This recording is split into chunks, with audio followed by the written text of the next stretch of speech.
جی تو ناظرین، یہاں کبیر اپنی قسمت کی لکیریں خراب کر رہا ہے اور تم جا کے اپنی قسمت کی لکیریں بنا لو۔ ناظرین، یہاں پہ بے شمار راز افشا ہوں گے اس آنے والی ایپیسوڈ میں، اور سب سے بڑا راز اور سب سے بڑا چہرہ جو بے نقاب ہونے جا رہا ہے وہ کبیر کی ماں خود بذات خود ہے۔ وہ کبیر کے سامنے سب سے بڑی رکاوٹ بن جاتی ہے۔ وہ اسے کہتی ہے کہ وہ تمہاری شادی ریا سے نہیں ہونے دے گی، اور اسی مناظر میں وہ مینا کو کہتی ہے کہ تم جا کے کبیر کی مرہم پٹی کرو اور اس کے دل میں جگہ بنانے کی کوشش کرو۔ وہ اسے کہتی ہے کہ تمہیں بھی قسمت میں سے کچھ چرانا چاہیے، تمہیں چاہے لڑنا مرنا نہ پڑ جائے، تم ہر ممکن کوشش کرنا کہ ریا سے کبیر جدا ہو جائے، دونوں کی راہیں جدا ہو جائیں اور دونوں کی شادی نہ ہونے پائے۔ اب یہاں پہ کھلم کھلا سب سے بڑا دشمن جو کبیر کا ہے وہ اس وقت اس کی ماں ہے، اور دوسری طرف ریا کی آپا جو کبیر کو اور ریا کو درگاہ میں دیکھتی ہے، وہ اسے وہاں سے جو ہے لے جاتی ہے، گھر جا کے اسے دھمکاتی ڈراتی ہے اور اسے مارتی ہے۔ وہ اسے کہتی ہے کہ تم کیا کر رہی ہو، تم اپنے باپ کے قاتل سے محبت کر بیٹھی ہو، تمہیں شرم آنی چاہیے، اپنے خاندان کی عزت نیلام کر رہی ہو۔ اس کے مناظر میں وہ کہتی ہے کہ جن کے اپنے دل ٹوٹے ہوئے ہوں وہ کوئی فیصلہ نہیں کر پاتے، میری تو زندگی برباد ہو گئی ہے، کبیر مجھ سے جدا ہو جائے گا۔ پھر وہ کبیر کا جو ہے وہ نمبر ملاتی ہے، تو ادھر سے منہا اس کا فون اٹھاتی ہے، تو اس کی آواز سن کے وہ کال ڈراپ کر دیتی ہے۔ تو ریا بہت زیادہ پریشان ہوتی ہے، وہ چیخ و پکار کرتی ہے، چیخیں مارتی ہے، وہ کہتی ہے دیکھو میری کال کبیر نے نہیں اٹھائی، مجھے لگتا ہے کبیر جو ہے وہ مجھے دھوکہ دے رہا ہے۔ وہ بہت زیادہ پریشان ہو جاتی ہے۔ یہ سیریل اس نہج پہ پہنچ چکا ہے جہاں وعدے شکست کھا رہے ہیں اور جو ہے خواب ریزہ ریزہ ہو رہے ہیں، محبت اور نفرت کی درمیان جنگ چھڑ گئی ہے، اور ریا اپنے وجود کو آخری حد تک آزمائش سے گزار رہی ہے۔ اور اس پرومو میں ہم دیکھیں گے آگے ہر منظر آنکھوں میں نمی چھوڑ جاتا ہے، اور ریا بہت زیادہ پریشان ہوتی ہے اور وہ بہت زیادہ رو رہی ہوتی ہے۔ پھر وہ جب کبیر کے گھر جاتی ہے تو اس کی ماں سے اس کا سامنا ہوتا ہے، اس کی ماں اس کو بے عزت کرتی ہے، ذلیل و رسوا کرتی ہے۔ وہ کہتی ہے کہ تم بے شرم عورت ہو، تم کبیر سے ملنے کے لیے تم سیدھا اس جو ہے اپنی پیاس بجھانے کے لیے گھر تک آ گئی ہو۔ جب ریا کبیر کے گھر جاتی ہے تو منہا سے اور اس کی ماں سے ملاقات ہوتی ہے، تو اس کی ماں جو ہے پہلے ہی جو ایک سبق اسے پڑھا چکی ہوتی ہے، تو اس کے مناظر میں مینا ریا کو کہتی ہے کہ کبیر کی ماں اس کی مجھ سے شادی کروا رہی ہے، اور تم خدا کا واسطہ ہے اس کا پیچھا چھوڑ دو اور یہاں سے چلی جاؤ۔ اور جب ریا کبیر کو کال کرتی ہے، کبیر اس کی کال نہیں اٹھاتا، تو وہ پھر منہا کی باتیں یاد کرتے ہوئے کہتی ہے کہ منہا سچ کہہ رہی تھی کہ کبیر نے میری کال بھی نہیں اٹھائی، اور مجھے لگتا ہے وہ مجھ سے اب پیار نہیں کرتا، وہ منہا سے شادی کرنا چاہتا ہے۔ اور یہ باتیں اس کی آپا سن رہی ہوتی ہیں تو وہ اسے ایک تھپڑ لگاتی ہیں، اور اس کے جواب میں ریا کہتی ہے کہ میں اب ڈھیٹ بن چکی ہوں، تمہارا یہ تھپڑ اب اثر نہیں کرے گا، تم اس طرح کرو کہ مجھے اب گولی مار کے یہ قصہ ہمیشہ کے لیے ختم کر دو۔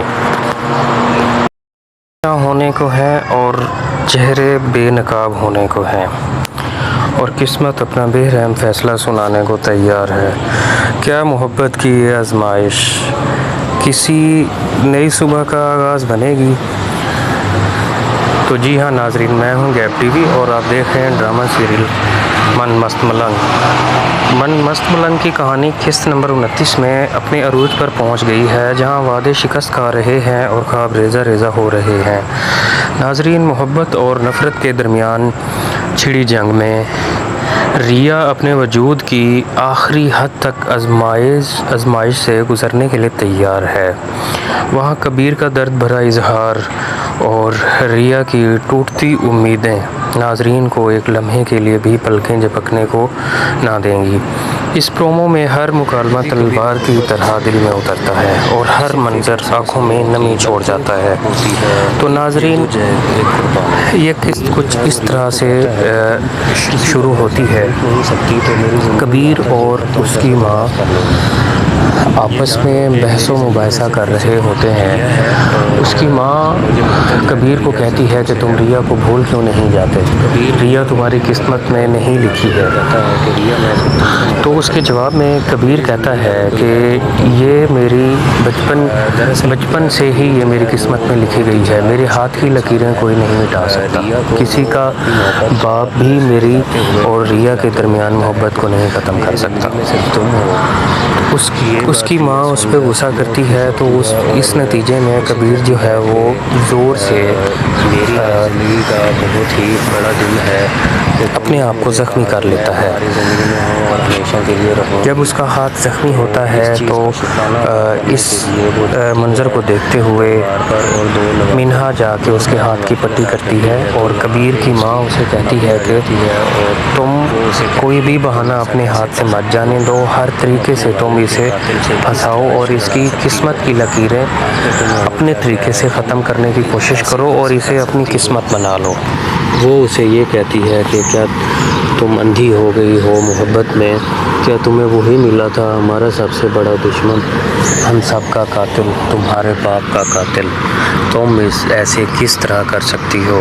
اور دوسری طرف ہم دیکھیں گے کہ کبیر کی ماں بھی جو ہے وہ کبیر کی ان حرکتوں سے بہت تنگ ہوتی ہے۔ وہ اسے کہتی ہے کہ میں تمہاری اور ریا کی شادی نہیں ہونے دوں گا۔